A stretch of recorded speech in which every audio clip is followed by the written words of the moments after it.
When getting a car, what's better? Leasing, buying, or financing? Let's find out.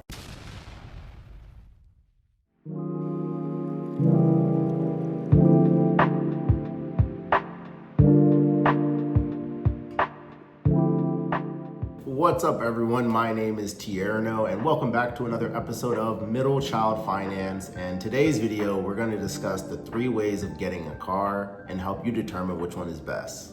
When I say buying, I mean buying it outright in cash. Then you have leasing, which is essentially renting the car for 2 to 4 years. And then you have financing, which is taking out a loan in order to own the car. I've talked to many people on each end of the spectrum, many of which won't budge on their decision despite not understanding the fuller picture. So I'll explain what I believe to be the best option and why. First, let's check out this example breaking down the cost between buying, leasing, and financing. So here's what a full table of what the total cost looks like of this particular car across financing and leasing and the different terms. So if you buy the car for over 3 years, $34,176. If you buy the car over 5 years, it's going to cost you $36,060. And if you lease the car and then buy it after the lease is over, it's going to cost you $38,272. Alright, so this is Tierno again. The hard part of finding a real-world example is done for us with this hybrid Toyota RAV4, and I'll link to his video in the description if you want to see the full video. We have the MSRP at $31,000, which is how much we'd pay if we want to buy it outright. We can finance it over the course of 3 years, and this will cost us $34,000. It's important to mention he's working with a $3,000 down payment and a 6% interest rate, all of which are reasonable assumptions, but would change the $34,000 amount if we adjusted it.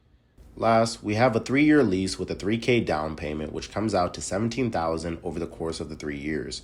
But to keep this comparison apples to apples, we want to own the car at the end of the 3 years like the other 2 instances, so we would have to pay the residual value of the car after the lease, which is another $21,000, so our total would be $38,000.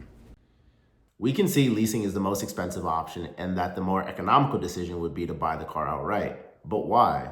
Let's look at the pros and cons. First, with leasing, the major pro is it's super convenient. The monthly payments are generally lower than a car loan, you're driving a new car roughly every 3 years, and new cars tend to have little to no breakdowns compared to used cars. The cons are that this method of car ownership is the most expensive long term, so you're indirectly paying for all the benefits just mentioned. Also, because you don't own the car, there are restrictions and rules you have to play by. For example, you have to keep the car for the agreed term or there's a fee. You can only drive within a certain number of miles, and regular maintenance must be completed unless you want more fees to be added. Plus, at the end of the lease, you're either left carless or charged the residual value of the car to keep it for good. With financing a car, the pros are you're working towards ownership, so less restrictions like mileage limits or condition apply. And in the long term, it's more cost effective than leasing, especially the longer you hold the car. The biggest con here is the accruing interest since you're borrowing the money. Plus, there's higher upfront or monthly costs compared to leasing. Now, if you buy the car outright, you get the benefit of immediate ownership, so you can do whatever you want with it, which can be good or bad depending on how well you keep your property.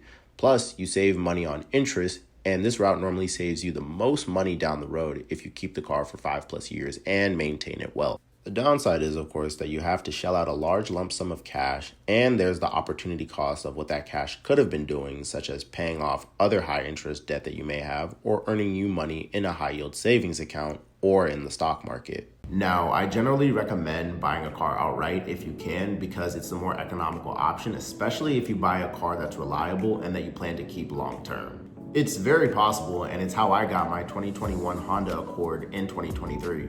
I know it sounds crazy seeing tens of thousands of dollars leaving your account in a single day, but consider saving up for that amount in a high yield savings account. It makes it a lot easier. And by simply buying a car that's only 2 years old, you save yourself roughly 35% off the original MSRP. And to put that into dollars, a car that was brand new that costed $30,000 2 years ago would run you a little under $20,000 today.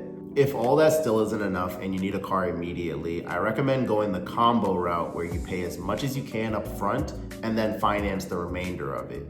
Generally, I'm against financing because I'm anti-debt, hence my get out of debt video on my channel.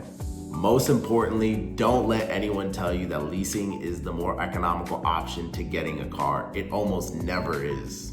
If you're gonna lease because the benefits really suit you and you know you're ultimately paying for convenience here, then only do it for a short period of time, meaning 1 or 2 leasing cycles max. But don't find yourself in the habit of doing this long term as a means to having new cars to drive throughout your life. With big purchases like a car, you can't afford to fall for dealerships' tricks by having you focus on how much per month, because that's short-sighted. Start thinking about the total purchase price. That'll save you thousands down the road. But Tierno, would you ever lease a car? Yes, surprisingly, but I'd only consider leasing years down the road, probably when I'm going through a midlife crisis and want to experience owning a foreign sports car. In all seriousness, this way I won't be responsible for any defects or car failures, considering the manufacturer warranty will still be valid. Plus, it's less commitment in terms of cost, and for me, a 3-year lease term gives me enough time to enjoy it until the luxury of having it gets old. Anyways, do you prefer to buy, lease, or finance your car? Let me know in the comments, and until the next video, spend less than you make, invest the surplus, and avoid debt. Peace.